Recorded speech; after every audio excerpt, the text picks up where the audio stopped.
Abra comigo sua Bíblia em Efésios capítulo 2. Estudaremos nesta manhã apenas 2 versículos, o versículo 11 e o versículo 12.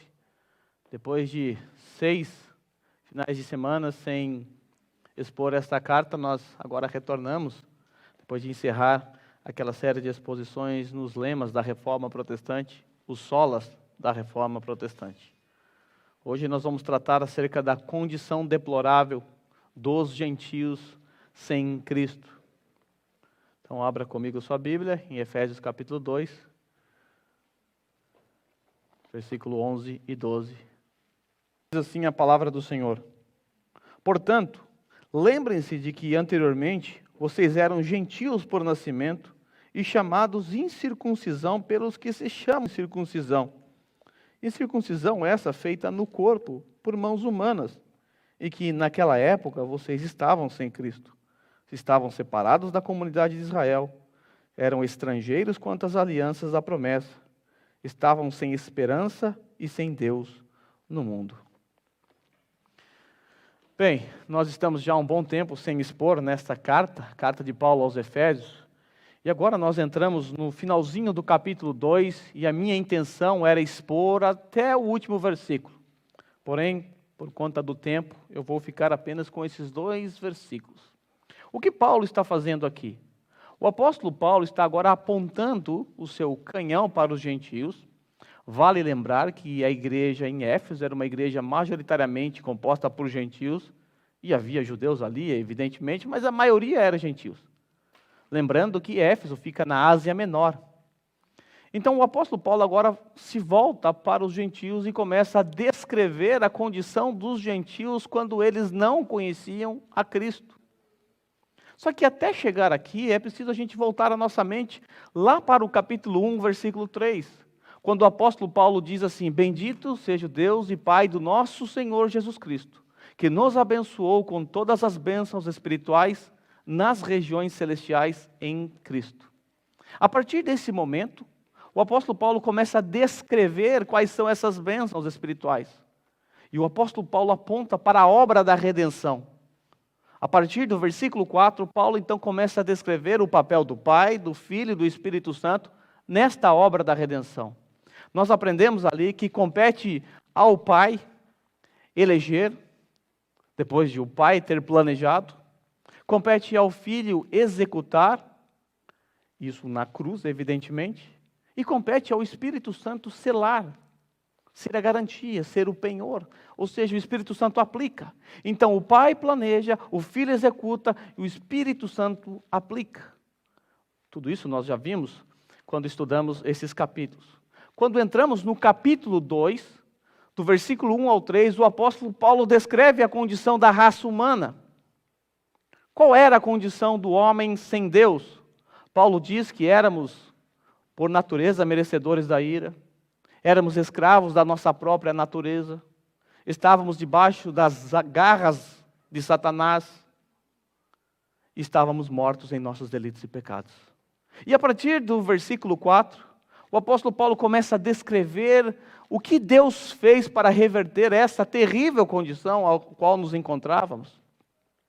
O texto começa mostrando que Deus foi rico em misericórdia, agiu com graça, agiu com amor e nos salvou, reverteu toda a nossa condição. Sabe o que aconteceu nesse exato momento em que a sua condição foi revertida? Ou seja, quando o Espírito Santo tocou o teu coração, quando Ele te transformou após você ouvir a palavra de Deus? Imediatamente, concomitantemente à sua regeneração, você foi inserido na Igreja Universal de Deus. A igreja de Cristo, que está espalhada por todo o universo. Naquele exato momento, você foi inserido na igreja universal. E se parasse por aqui, talvez nós até teríamos uma boa desculpa para ser um desigrejado em nossas casas. Como os desigrejados afirmam, né? Eles podem ser crentes na casa deles. Mas não para por aqui. E se parasse por aqui, talvez seria mais fácil para todos nós, não é verdade? Porque todos os domingos eu tenho que vir aqui, eu tenho que me relacionar com vocês. E olha que vocês não são fáceis, assim como eu não sou.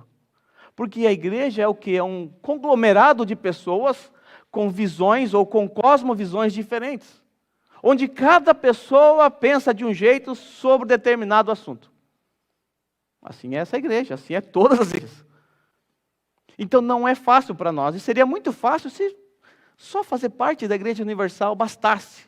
Mas esse nunca foi o propósito de Deus. O propósito de Deus foi que imediatamente após você fazer parte da Igreja Universal, você ingressasse numa igreja local. O próximo passo de você entrar numa igreja universal é você entrar na igreja local. Um problema mais delicado ainda do que o que nós enfrentamos aqui. Ou pelo menos um problema particular deles, que a gente não enfrenta aqui. O problema é que aquele povo estava numa transição. A transição da antiga para a nova aliança. E nós sabemos que a antiga aliança é marcada por ritos, como, por exemplo, da circuncisão, dos sacrifícios. Nós sabemos que na antiga aliança, certo tipo de alimento era proibido o consumo. E agora chegamos na nova aliança, naquele período de transição em que Jesus diz que é lícito comer todos os alimentos, porque Deus purificou todos os alimentos. Só que, para a gente agora é muito fácil olhar para tudo isso e falar, o que é isso, que besteira que vocês estão brigando aí no primeiro século. Para a gente é tudo muito mais fácil. Só que eles estavam na transição. E muitas dúvidas surgiram na cabeça deles, dos judeus, e também dos gentios. Dos judeus, por exemplo, assim, como é que nós fazemos com relação à lei de Moisés? Será que nós temos que respeitar essa dieta? Será que os sacrifícios ainda é válido? Será que o templo é o local onde a presença de Deus está focalizada ainda? Haviam essas dúvidas. E por outro lado, os gentios, quando ingressavam na igreja de Cristo, também tinham dúvidas. Será que nós podemos seguir do jeito que a gente segue mesmo? A gente não concorda muito com esse negócio de não comer porco aí, a gente até gosta de uma costelinha assada e tal. Será que a gente tem que parar de comer ou não? Resultado, confusão. Vale lembrar que lá no primeiro século, lá no capítulo 15 de Atos, foi realizado o primeiro concílio da igreja. Por quê? Porque alguns judeus estavam obrigando os gentios a passarem pela circuncisão. Diziam eles que se eles não passassem pela circuncisão, eles não seriam salvos. Para alguns judeus era assim, para você se tornar um cristão, primeiro você tem que ser um judeu. Esse é o caminho. A classe de catecúmenos é você ser um judeu. E aí, então, as cartas que nós encontramos, como carta de Paulo aos Gálatas, Efésios, Romanos e as outras cartas também, Colossenses, elas tratam desse dilema. Elas tratam desse dilema. Seria muito fácil para nós, não para Deus, é claro, se Deus tivesse criado uma igreja para os judeus, uma igreja para os gentios. Judeus, você vai na igreja aqui de Nishio, os outros vão lá para a igreja de Randa. Isso talvez resolveria parte do problema, não é verdade? Mas esse não foi o plano de Deus. Porque Deus não tem dois povos. Deus tem apenas um único povo. E aprove ao Senhor unir num único lugar, num único corpo, tanto judeus quanto gentios. Esse problema estava presente lá em Jerusalém. E, de certa forma, em outras medidas, está presente também nos dias de hoje. Por causa de costumes que trazemos, por causa de percepções que temos da vida. E o resultado pode ser o mesmo da igreja de Jerusalém. Podemos não obrigar alguém a passar pela circuncisão, mas podemos tentar enfiar goela abaixo a nossa cosmovisão.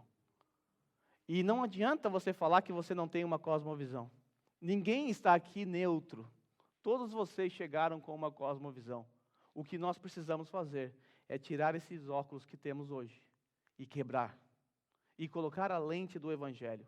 Quanto mais de Evangelho essa igreja absorver, mais olharemos para uma determinada situação e encontraremos concordância. Porque todos nós precisamos ter as lentes do Evangelho para olhar tudo à nossa frente, para perceber as condições, as situações, as circunstâncias. Hoje, então, nós vamos tratar dessa deplorável condição dos gentios sem Cristo. E por gentio, entenda que você também faz parte disso. Porque até onde eu sei, ninguém aqui é judeu. Ou é? Acho que não. Ninguém aqui é judeu. Então todos nós estamos aqui descritos nessa condição de Paulo acerca dos gentios. Vamos ver a condição dos gentios sem Cristo. Paulo diz, no versículo 11, que o gentio sem Cristo era incircunciso ou gentio por nascimento. Diz assim o apóstolo Paulo: portanto, lembre-se de que anteriormente vocês eram gentios por nascimento e chamados incircuncisão pelos que se chamam circuncisão feita no corpo por mãos humanas. No versículo 11 e 12, nós vamos encontrar então as condições dos gentios sem Cristo. Paulo está lembrando os gentios, lembre-se que anteriormente vocês eram gentios por nascimento. Eu gostaria muito que você atentasse para o tempo da frase. Paulo diz, anteriormente vocês eram gentios por nascimento e vocês eram incircuncisos. Isso significa que o gentio em Cristo, ele não é mais um incircunciso. Ele não é mais alguém fora de uma nação, ou fora do pacto, fora da aliança. Os gentios em Éfeso agora são do povo de Israel e são circuncidados. Nós vamos entender melhor essa mudança no próximo sermão. Mas por hora eu quero apenas focar aqui nessa condição dos gentios descrita por Paulo. Paulo diz então que eles eram gentios e incircuncisos. Os judeus, de forma pejorativa, chamavam os não-judeus de gentios. Porque para os judeus só existia dois povos, o judeu e o gentio. Só isso. Assim como para os gregos também. Existia só os gregos e os bárbaros, os intelectuais e os mais chucros. Então, para os judeus, ele olhava assim, não é judeu? Então é dessa gentinha aí. Não é do povo de Deus. Paulo deixa bem claro que a maioria dos irmãos em Éfeso eram gentios. Mas eles eram gentios por quê? O que eles fizeram para ser gentios? Fizeram nada, apenas nasceram. Eles não nasceram em Israel, por isso não eram judeus. Os judeus, de maneira bem agressiva e orgulhosa, também chamavam os gentios de incircuncisos. Ou seja, que não passaram pelo ritual da circuncisão. O que é a circuncisão? Em termos simples, a circuncisão era um ritual que passou a ser exigido a partir de Abraão. Esse rito consiste o quê? Na remoção do prepúcio do menino ao 8º dia de vida. E apontava para um significado profundo, é verdade. Porque a circuncisão se tornou um sinal da aliança entre Deus e Abraão e os seus descendentes. De forma que na antiga aliança, para você fazer parte do povo de Deus, do povo do pacto, era necessário passar pela circuncisão. Lembra quando Davi enfrenta Golias? Quando ele escuta acerca de Golias que estava afrontando o povo de Israel, ele diz o quê? Quem é, pois, esse incircunciso? Quem é esse aí fora do pacto? Fora da aliança? Quem é esse? Era uma maneira de você desprezar o seu adversário, porque não fazia parte do pacto. Ainda que seja verdade que nós, os gentios, estávamos distantes das alianças, os judeus, mesmo assim, agiam de forma pecaminosa, porque havia orgulho. Eles se orgulhavam de um ritual, que o apóstolo Paulo diz aqui, um ritual feito na carne por mãos humanas. Eles passaram a dar uma importância exagerada a esse sinal. Eles se esqueceram que esse sinal era apenas um sinal exterior e que era feito por mãos humanas. Também se esqueceram que a circuncisão, ela apontava para uma outra realidade, e que a verdadeira circuncisão é aquela que é operada nos nossos corações. Como o próprio apóstolo Paulo disse em Romanos 2, versículo 8 e 29, ele diz assim, não é judeu quem o é apenas exteriormente, está apontando para a circuncisão, nem é circuncisão aquela que é meramente exterior e física. Não, judeu é quem o é interiormente, e circuncisão é a operada no coração pelo Espírito e não pela lei escrita. Para estes o louvor não provém dos homens, mas de Deus. Percebe? A verdadeira circuncisão não é aquela que é feita exteriormente, mas aquela que é feita no nosso coração. Também em Colossenses 2, 11 e 12, Paulo diz assim: nele, em Cristo, vocês também foram circuncidados, não com uma circuncisão feita por mãos humanas, mas com a circuncisão feita por Cristo, que é o despojar do corpo da carne. E isso aconteceu quando vocês foram sepultados com ele no batismo. E com eles foram ressuscitados mediante a fé no poder de Deus que o ressuscitou dos mortos. No versículo 12, versículo a seguir, nós encontramos então uma outra descrição horrível acerca dos gentios quando não conheciam a Deus. Aqui nós vimos que os gentios, eles eram incircuncisos e gentios por nascimento. O apóstolo Paulo também diz que os gentios estavam sem Cristo. Diz assim: e que naquela época vocês estavam sem Cristo. Com isso, o apóstolo Paulo está atestando a falência espiritual dos gentios. Essa expressão sem Cristo é trágica. Ela descreve a pior condição do ser humano. A pior condição do ser humano não é sua doença, o seu câncer, sua condição financeira. A pior descrição para o ser humano é quando ele está sem Cristo. Chamar alguém de sem Cristo é a pior descrição, porque atesta a falência espiritual de alguém. E desta terrível descrição, estar sem Cristo, depende as demais mazelas espirituais que estarão presentes nesse texto. Para o homem sem Cristo, não há esperança nenhuma. Porque é em Cristo que nós recebemos todas as bênçãos espirituais nas regiões celestiais. Como nós aprendemos no meu último sermão em Efésios, já faz bastante tempo, Deus, ele reverteu a nossa condição, nos dando vida e nos fazendo assentar com Cristo nas regiões celestiais. Durante todo o período dos gentios, antes deles conhecerem a Jesus, eles não estavam em Cristo, como Efésios 1 e 3, e não estavam com Cristo. Eles nem sequer tinham a expectativa de um rei, de um Messias. E essa era a nossa condição. Estávamos sem Cristo nesse mundo. Mas o problema pregresso dos gentios não para por aí. Paulo diz que eles também estavam separados da comunidade de Israel. E que naquela época vocês estavam sem Cristo, separados da comunidade de Israel. Os gentios, então, em sua vida pregressa, é descrito como separados da comunidade de Israel. O apóstolo Paulo mostra que os gentios estavam alienados não só dos símbolos externos, como, por exemplo, da circuncisão, mas que também estavam distantes dos privilégios que os israelitas gozavam. É verdade que há muitos privilégios, e o apóstolo Paulo diz isso em Romanos capítulo 3, versículo 1 e 2. Paulo mostra que há algumas vantagens sim em ser judeu. Paulo diz assim: que vantagem há então em ser judeu?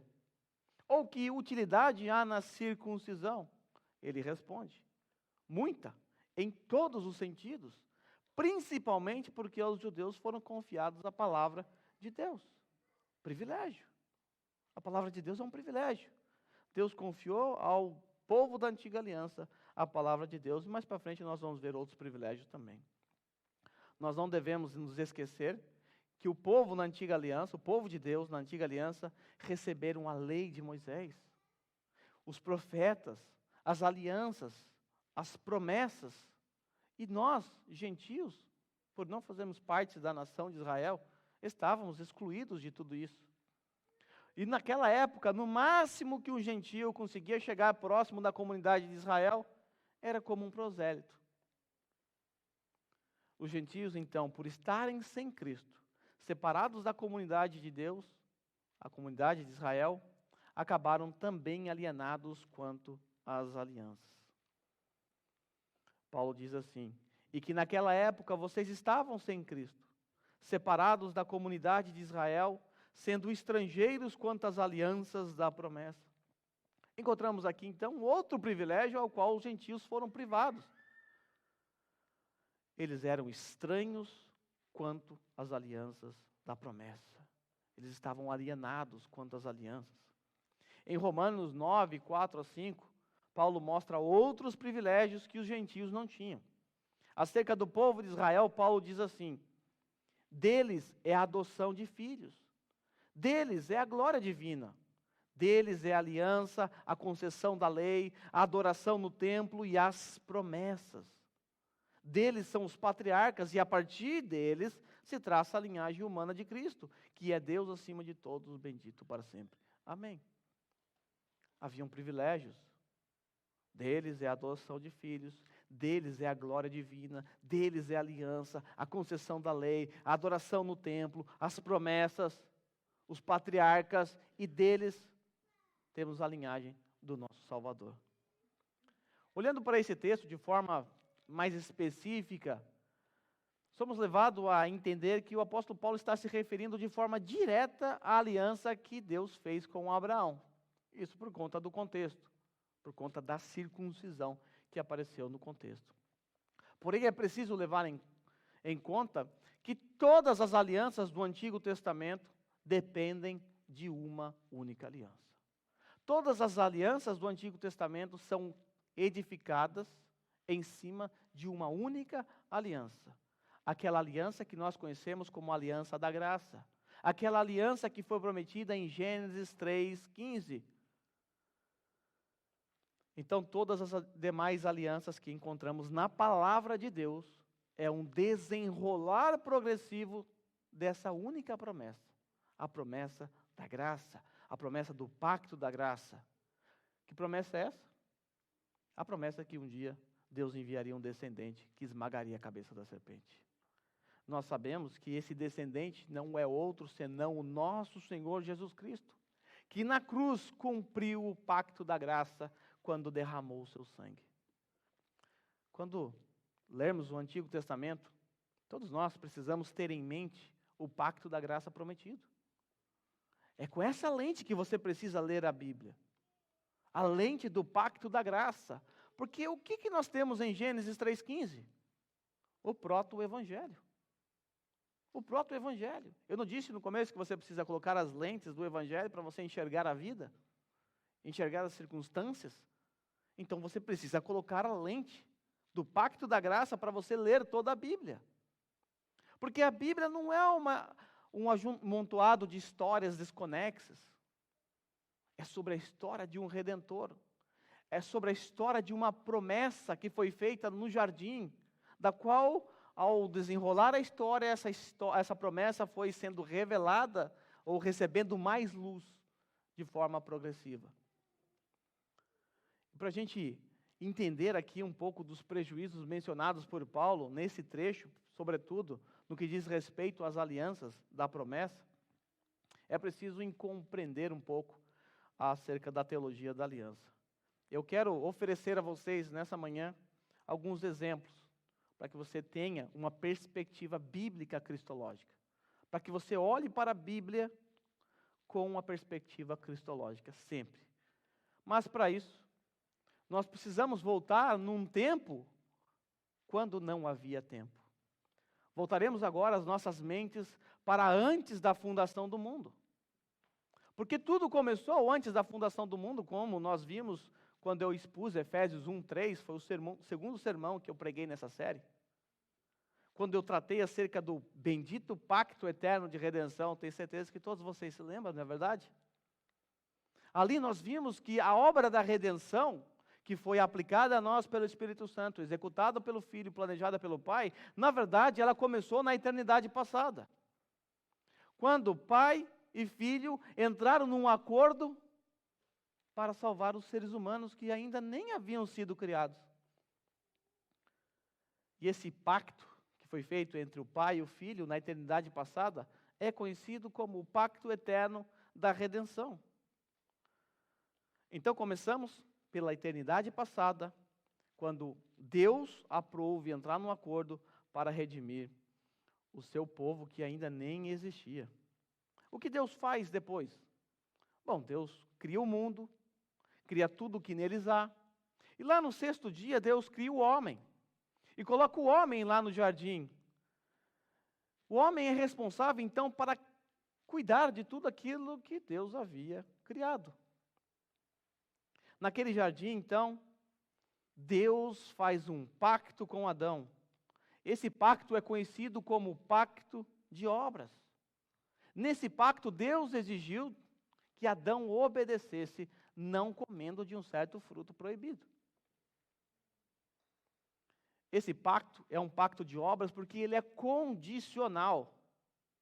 Se Adão não obedecesse, ou seja, se ele quebrasse o pacto de obras, ele sofreria sanções, experimentaria a morte física, eterna e espiritual. Se ele não quebrasse o pacto de obras, então ele gozaria dos privilégios de estar no jardim de Deus, na presença de Deus, e de gozar de uma vida sem pecado. Mas nós sabemos que a história não foi por aí.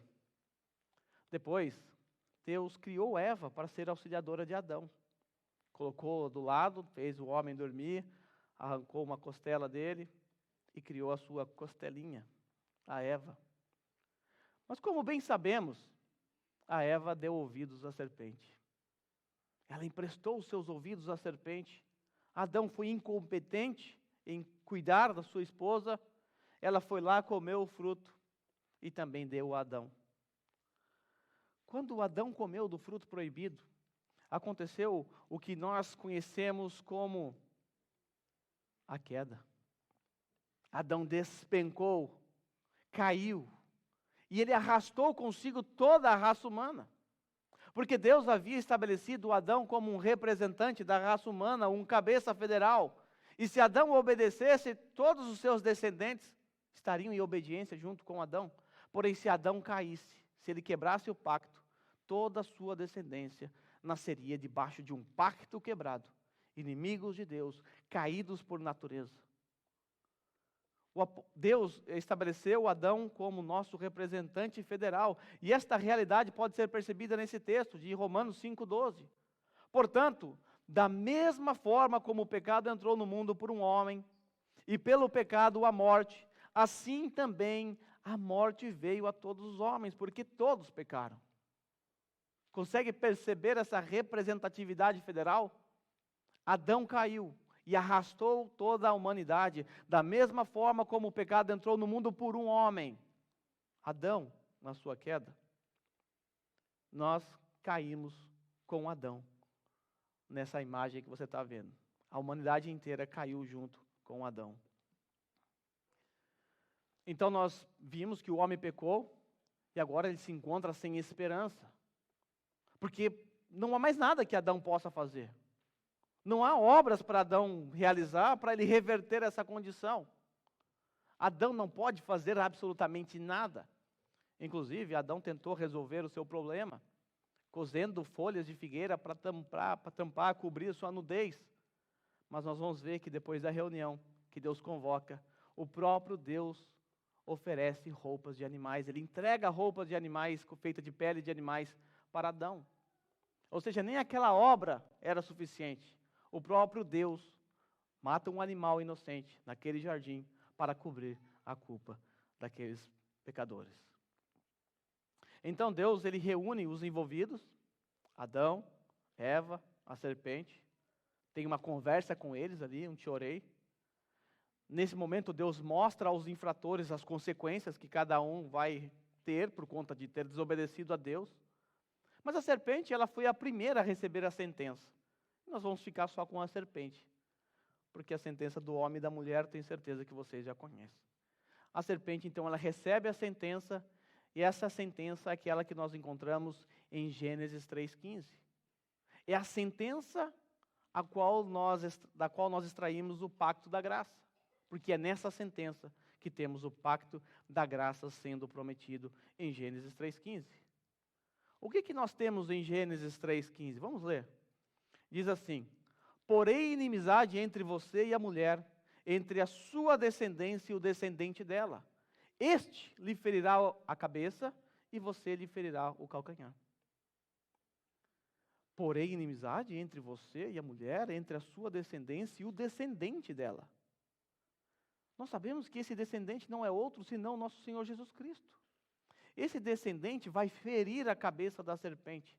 É verdade que essa serpente vai ferir o calcanhar dele, mas a serpente terá sua cabeça ferida, uma ferida mortal. A nossa Confissão de Fé, lá no capítulo 7, parágrafo 3, também trata desta realidade. Diz assim: esta aliança é revelada no Evangelho, primeiramente a Adão, na promessa da salvação, Gênesis 3,15. É a promessa da salvação pela semente da mulher, e depois, por etapas sucessivas, até que a sua plena revelação foi completada no Novo Testamento. Quero que você perceba aqui que todas as alianças são apenas um desdobramento crescente que termina com a nova aliança no sangue de Jesus. E a confissão continua. Essa aliança, que foi revelada progressivamente e completada no Novo Testamento, ela é fundada naquela transação da eterna aliança que houve entre o Pai e o Filho para a redenção dos eleitos. Aquela aliança eterna, o pacto eterno de redenção, aquele que foi feito na eternidade passada.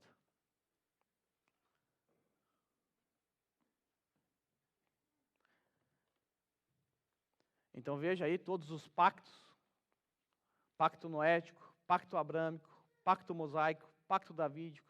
Todos esses pactos estão numa crescente, rumo à cruz, indo em direção à cruz. Nós vamos ver isso com um pouco mais de detalhes.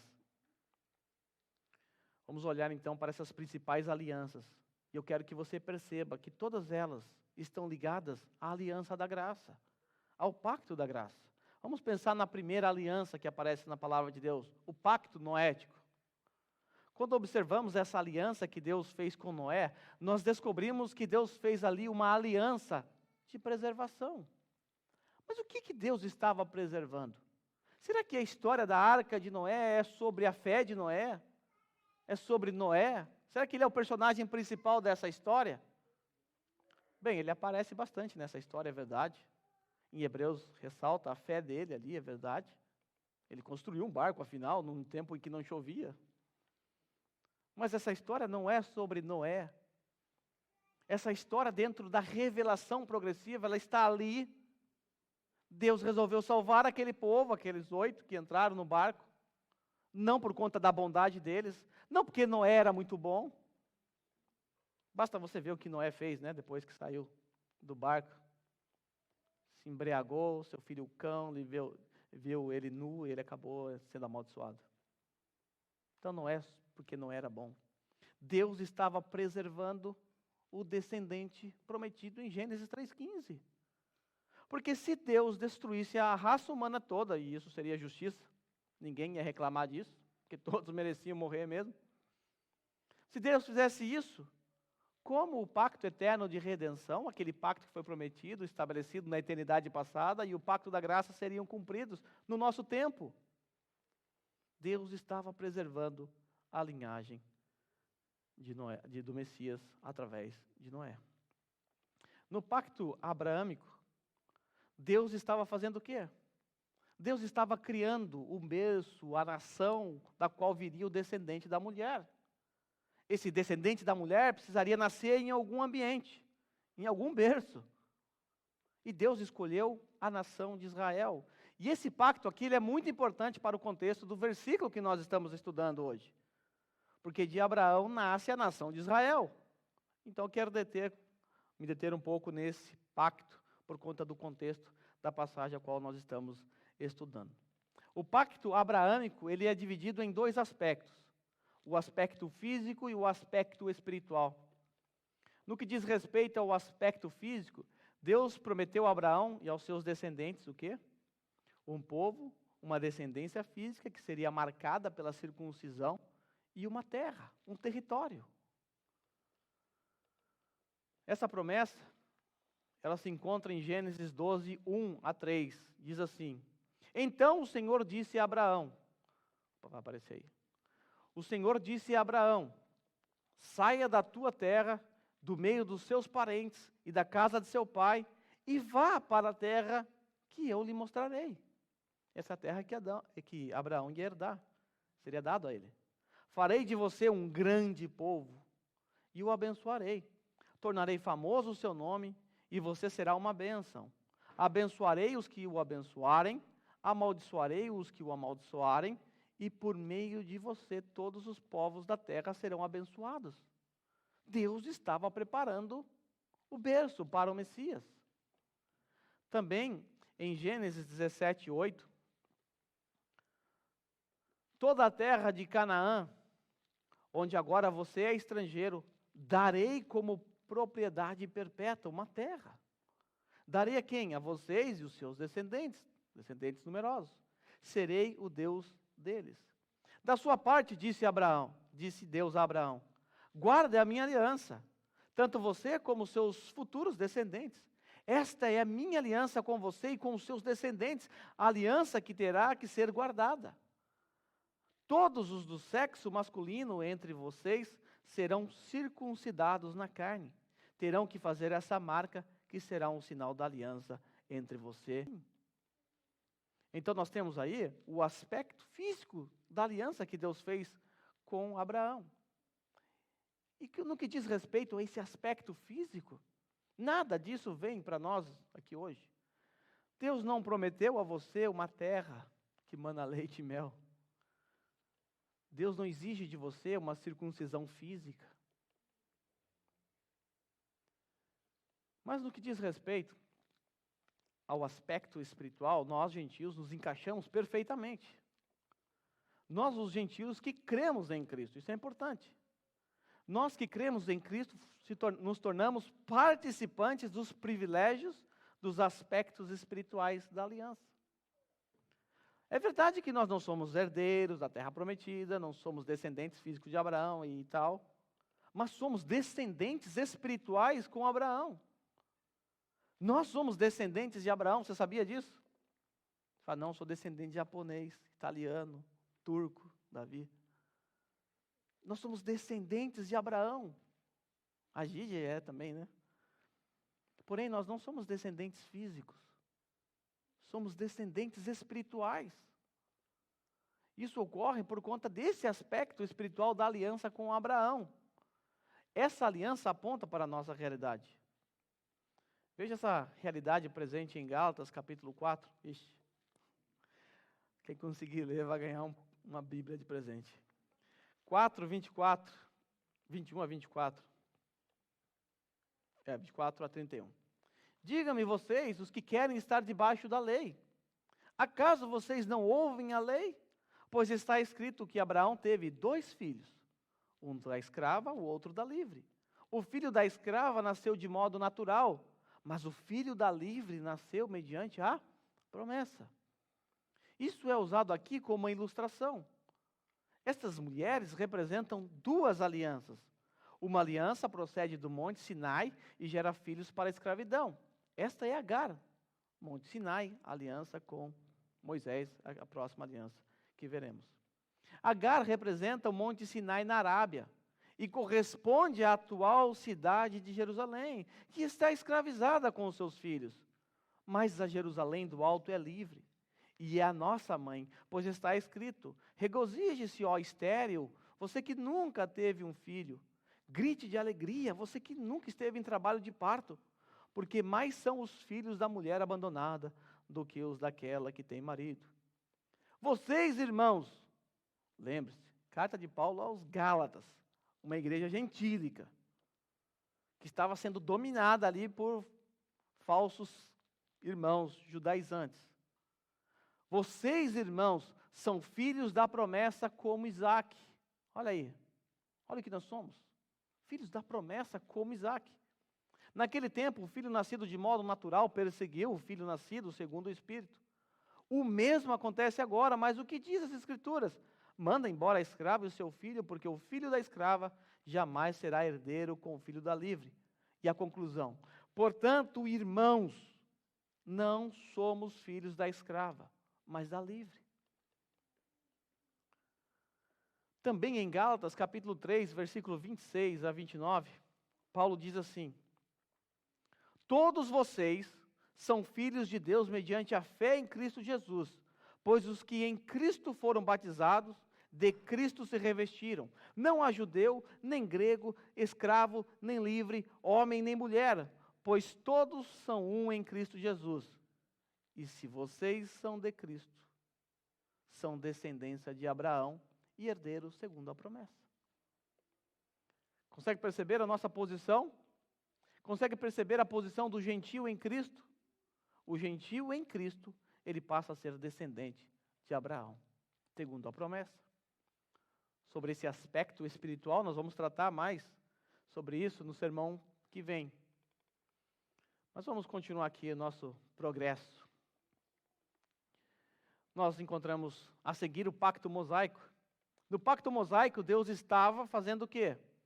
Deus estava preservando e organizando o povo da qual viria o descendente. A organização se deu através da lei, a lei que foi dada para o povo de Moisés. Vale lembrar que as leis, elas são divididas em uma tripla divisão: leis civis, cerimoniais e morais. As leis civis, elas foram dadas para organizar a nação de Israel, o berço do descendente da mulher. Como nós sabemos que Jesus é descendente de Abraão? Se você ler Mateus capítulo 1 na genealogia, vai até Abraão. Por causa desse povo que Deus preparou. Por causa dessa regra, dessas leis, desses mandamentos que foram dados ao povo. O povo mosaico criou o hábito de registrar a descendência. Porque eles aguardavam um descendente, e depois Deus manda dividir as tribos, e é preciso ter registro para saber quem é que tribo, né? Era Deus trabalhando. Essa lei, essa aliança que Deus fez com Moisés não é uma aliança avulsa, solta. Ela está relacionada ao descendente da mulher, para apontar para Cristo, para organizar o povo e para preservar esse povo. Nós sabemos que a lei, ela traz apenas a sombra dos benefícios que hão de vir, não a sua realidade. Isso está em Hebreus 10:1. A lei traz apenas uma sombra dos benefícios que hão de vir, não a sua realidade. A sua realidade é Cristo. Toda a lei, ela aponta para Cristo. Quando você se depara com a lei, você descobre que você é um pecador miserável, um transgressor da lei, que você caiu junto com Adão. E isso te faz perceber a necessidade de um Redentor. Ou seja, te faz perceber a necessidade do pacto da graça estabelecido na cruz de Cristo. O apóstolo Paulo, em Gálatas 3:24, diz assim: assim a lei foi o nosso tutor até Cristo, para que fôssemos justificados pela fé. Agora, porém, tendo chegado à fé, já não estamos mais sob o controle do tutor. A lei foi o nosso tutor, ela nos conduziu, ela nos levou, nos instruiu até chegar a Cristo. Lembrando que a palavra tutor aqui é de onde veio a palavra pedagogo, do grego paidagogos, que era um escravo, um ancião, sábio, que entendia da cultura, da filosofia, dos idiomas, e ele ensinava o Filho do Senhor, até que ele alcançasse a maioridade. Ele conduzia ele até a maioridade. Assim é a lei, ela nos conduz até Cristo. Dessa forma, então, a lei serviu a vários propósitos: preservar o povo da aliança, organizar e apontar para Cristo. Temos agora o pacto que Deus fez com Davi, o pacto davídico. Esse aqui é mais fácil de entender, não vou perder muito tempo aqui, porque esse é mais claro para nós na palavra de Deus. É muito fácil perceber a conexão do pacto davídico com a nova aliança ou com o descendente da mulher. Nesse pacto, o que foi prometido? Deus prometeu a Davi que ele levantaria sua descendência, que governaria, que reinaria, que assentaria ao trono de Davi para todo sempre. E foi exatamente nesse momento que surgiu o conceito acerca de Messias. Porque a palavra Messias significa ungido, e era um hábito naquele tempo, e a nação de Israel adotou esse hábito, derramar óleo na cabeça do rei na cerimônia pública de reconhecimento diante dos seus súditos. Então eu quero que você preste bastante atenção em tudo isso que vocês estão vendo aí e entendam que não são alianças desconectadas. Não são alianças que foram dadas em dispensações diferentes. São apenas alianças que foram dadas apontando para uma outra aliança. A aliança da nova aliança. A aliança na cruz de Cristo, a aliança no sangue de Cristo. Todas essas alianças têm como fundamento a aliança da graça. Então não são várias alianças desconectadas ou não são várias dispensações, mas é um desenrolar histórico. É a revelação progressiva de Deus. Deus foi se revelando pouco a pouco. Ser estrangeiros, quanto às promessas, como Paulo descreve aqui os nossos irmãos gentios e nós também, é um desdobramento do que foi dito no versículo 12. Vocês estavam sem Cristo. Porque todas as alianças tiveram como fundamento a promessa de Gênesis 3,15, que é sobre Cristo. Então, estar distante, longe da aliança, é o mesmo que estar sem Cristo. Será que agora conseguimos perceber o peso das palavras de Paulo quanto aos gentios? Vocês eram estrangeiros quanto às alianças da promessa. Consegue perceber o que os gentios perderam por estarem distantes, alienados quanto às alianças? Eles perdiam Cristo.